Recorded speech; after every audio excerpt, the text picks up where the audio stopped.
Ειρήνη είναι εκεί. Καλημέρα, Ειρήνη. Καλώς την.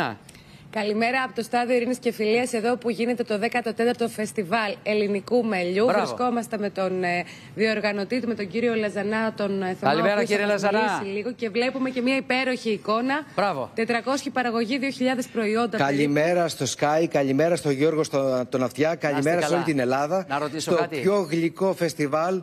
Ναι. Ποιο είναι πιο καλό μέλι, το Πευτίσο ή το Θυμαρίσιο? Το καλύτερο μέλι είναι τη Σάμου. Ευχαριστώ. Το καλύτερο. Να είσαι καλά, το ξέρω, στον πύργο του.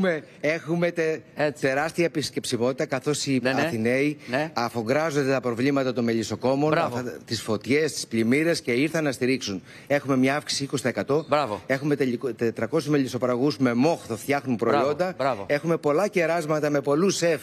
Μελομακάρονα 400 κιλά. Όποιος έρθει ανταποδοτικά βρίσκει το καλύτερο μέλι στην καλύτερη τιμή και θα φύγει χόρτασμένο.